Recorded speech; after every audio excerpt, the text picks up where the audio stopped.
It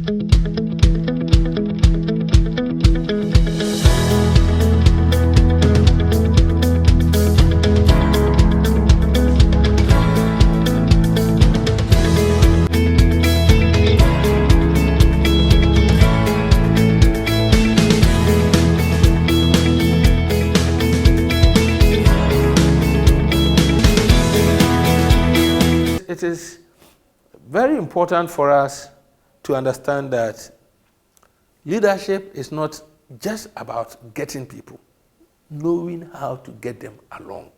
And that's what we are talking about. That's what we are talking about. Yes, I have a question here. How do we win people's cooperation? Is it possible we can have kind of principles? Of course, situations are different. What is happening in La Côte d'Ivoire, what is happening in Nigeria, what is happening in Togo, Liberia, the Gambia, and they are different. Of course, we are one African people, we have similar cultural practices, not too similar, though some of them are similar, others are different. But it is possible for us to have a kind of guide, recommendations. These are what I describe as 7 ways of winning people's cooperation. How do we win people's cooperation? It's possible. Can we follow specific principles? Not entirely, but these principles may be used as a guide. And so let's look at them. 1, if you want to get people to help you to achieve what you want to achieve, their understanding of the situation becomes critical. Do they understand what you want and what you expect them to do? Is important. Not that because you have all these tools, then immediately you are going to influence them. No, they need to understand. We need to spend time to make people understand what we want. And we also need to demonstrate to them that we also understand them. That is very important. And so if people believe and they understand, that will generate trust. And once people trust us and feel that we do care about them, they are more likely to go with us. And so share. If people, the person's religion doesn't permit certain things, if that will hurt organizational goal, that is okay. You can find a way. But if it will not, let's not be that too strict and rigid. Let's meet people halfway. And once they realize this, and they accept that, oh, that man, I think is very sensitive. That man understands my situation. That is all. You are likely to win their cooperation. Once they cooperate, then you can have whatever you want. And the second of the 7 is finding common ground. Finding common ground. And that is an important thing that you discuss if you get opportunity to talk about culture and leadership. People are unique. They were raised by their family members. They attended different schools. So they've grown up, now they are 25 years. They have established their own values. They have acquired certain habits. And now you are going to work with them for 6 months, and you want them to forget about everything and follow what book says or what your decision. No, it won't happen. And so one way of getting people along is to try and meet them halfway. Yes. What do they need? What do these people need? Your organization rule says we work from morning 8, we close at 5. But that woman has a sick child. Or that woman is very close to labor, very pregnant. So it's important for us to understand people halfway. When the woman is in that condition, please, that woman must go for antenatal.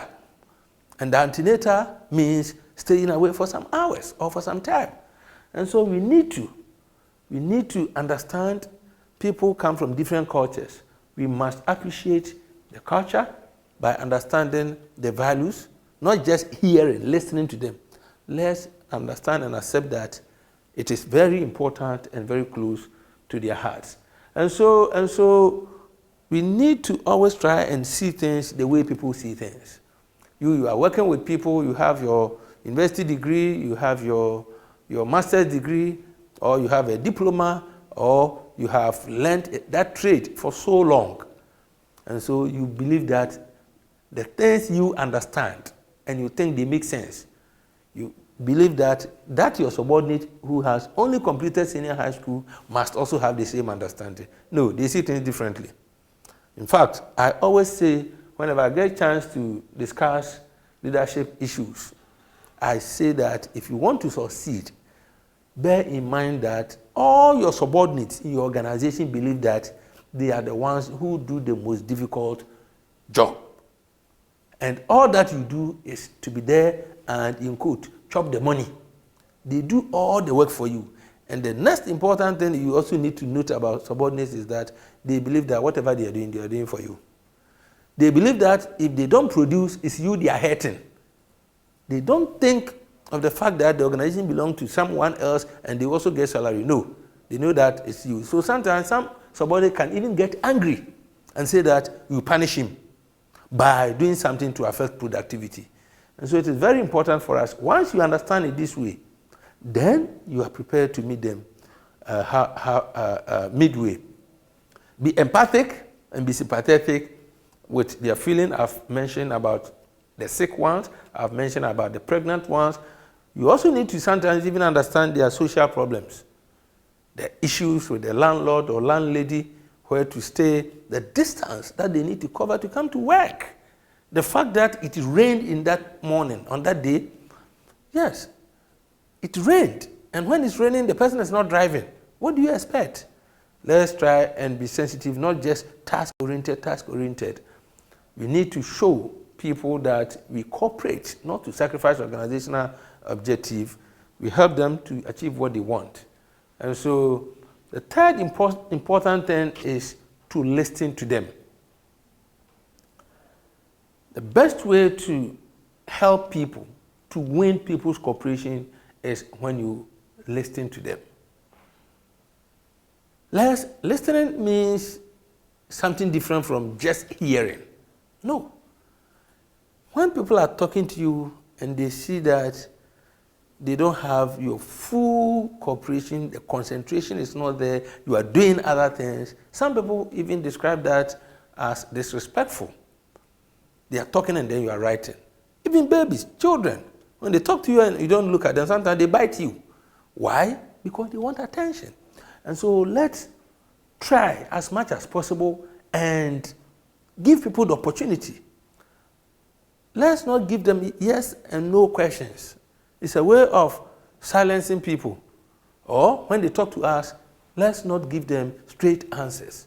It is important, if the time permits, let's give them open-ended questions so that they will get opportunity to open up and say whatever that they want to say. And when they talk to us, let's open up and give them a more conversational response than the so simple, yes, and so what? What do you mean? Do you need something? These are ways that if we are not careful and we communicate to people, they might feel hurt, and we want their cooperation.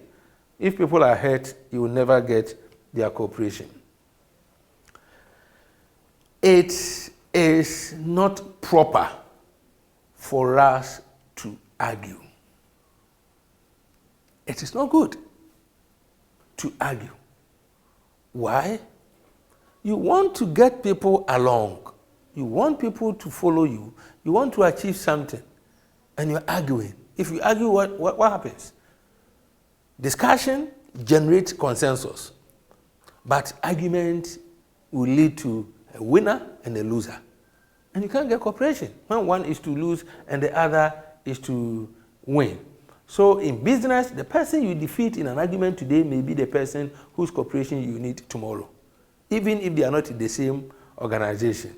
And so it's important, as soon as people get the notion that you are debating or you are arguing with them about a position, they take stands. They will want to defend. Sometimes they know their conscience is telling them what they are doing is wrong, but once it's an argument, they don't give in. And naturally, there are people like that. They will never, if it's not an argument, they will accept it. And so we should do everything possible not to encourage, not to push people, because the more you try to prove them wrong, to make them see sense in what you are saying, I can assure you, the harder these people will resist. And so it's important. We don't need to win. We don't need to even start an argument at all, because you can win an argument and lose a friend. You can win an argument and lose productivity. You can win an argument and lose collaboration, because especially when there are others there, people feel, kind of embarrassed.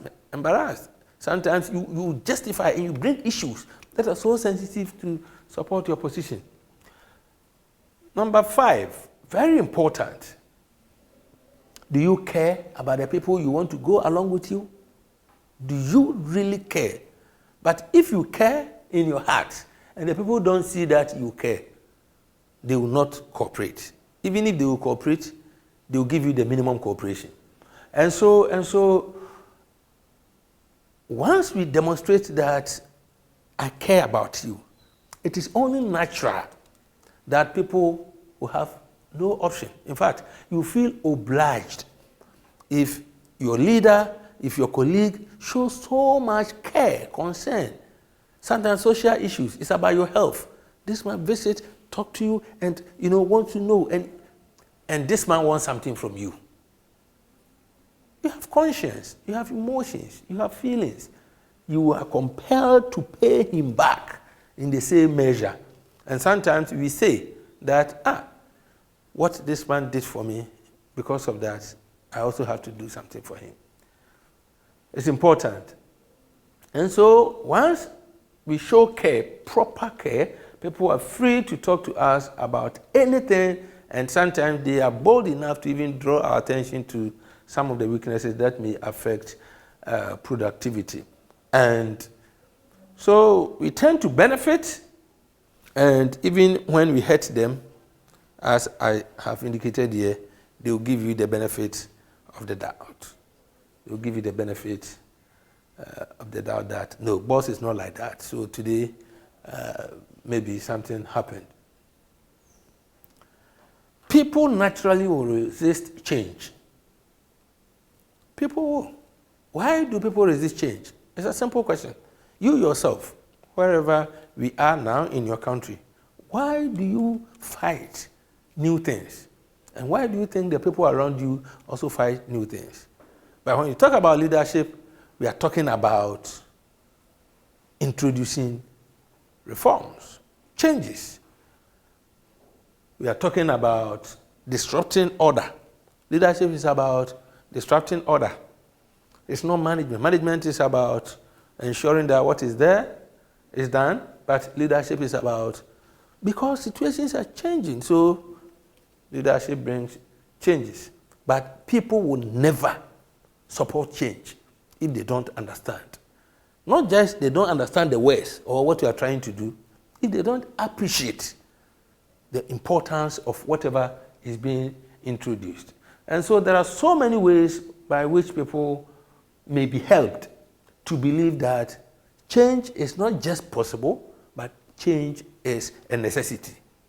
And define whatever you are bringing, define it clearly, specify the cost and benefit, and communicate it in a language that they will all understand. People need help to follow you. Why must they follow you? Why must they simply come out and live the way they are thinking and follow how you are how you are thinking? No, it's not right. People will not do that. And so people persist in doing what they have always done, thinking they are doing the best they can. That is the status quo. Is always what people desire. And so now you have a better way. You need to be patient. You need to sit down with them. You need to win their confidence. You need to trust them. Even when you explain to them, it is not easy for them to say that based on your word, we are leaving the old ways of doing things. Demonstrate. That is why integrity, honesty, and others that we discussed earlier are all important. The last under this helping the people is offer them help. Offer people help. That's the last one. Don't just give them a solution, offer them the help and let them see that there is hope. Tell them about the benefits of what is being introduced. The last guide is that when are you requesting that the people do something for you? What is the time? If the timing is wrong, it doesn't matter how appealing that request could be. And so, as we say that, whenever we need we need people to do things for us, we need to know that, as we say in Africa, the person is in the right mood. There are certain times of the month that certain requests are not appropriate to be made. There are certain times of the month that naturally typical Africans get angry. Every day they wake up in the morning till evening, they're angry, even though nothing has happened. Why? So when people are so stressed out, anxious, angry, people feel threatened, when people are not receptive. No, you have to. And some subordinates do this very well than leaders. When the subordinate enters the office and sees the face, sometimes they swallow the reason why they went there. But as leaders, we believe that because we are at the top, it doesn't matter their mood, they should act. I can assure you, they may cooperate partially or not at all. Sometimes subordinates misbehave. There are misconduct that we call for. You know the person's situation, that the person would like to go home an hour earlier because of the situation. The wife is sick, the husband is this is happening, and that. And then you don't give the person the opportunity. You leave for a meeting and come back if you find the person there. Yes, and so it's better for us to give the person the opportunity to do that so that this person wouldn't learn how to lie and how to run away from the office. Time your request very well. And so do what you can to reassure the followers and to make them feel safe, and you increase your chances of winning their support. Moments of influence. We have times that we call moments of influence. You see that the person is extremely friendly that day, very friendly that time, like how you ladies, you all manage to get things from us, the guys. You know, when we are in a certain mood, you don't ask for your hair and then for the others. But there are times that you see that, everything is going on well and you are laughing and that, smiling, telling all the good stories, and then that will pop up. Darling, the last time I forgot to ask, do you remember this? And then you are requesting for it. And so we do that also because it's not easy to get people to stop whatever they are doing to follow us. And that is very important. So how do we achieve the things that we started with? One, this is how we started. The 4 things. After going through this, I believe that, and at least now we know the sources of power that leaders possess. We also know that there are so many strategies by which we can influence our leaders, and our leaders can also influence us. And we also have at least shared experience in how to use the strategies to introduce change. And then, finally, that it's not only leaders who have the opportunity to influence subordinates. Subordinates can also, and they actually have the tools to influence us as leaders. So let's be mindful and let's understand so that together we can all work to achieve whatever society requires to progress. And so this will lead us to our next and the final model, which is culture and leadership. So thank you very much, and hopefully we will make progress in our capacity building towards becoming effective African leaders. Thank you. Your assignment is very important. Think of an example of power relationships you have experienced and the influencing tactics you employed. It's past, so think about it. Try and relive the experience. And then, after that, come back to the main question. Will you consider a different strategy after this discussion, this lecture? If yes, give 3 reasons. If no, give 3 reasons why you think after all this, you'll still keep to the same strategy. Thank you very much.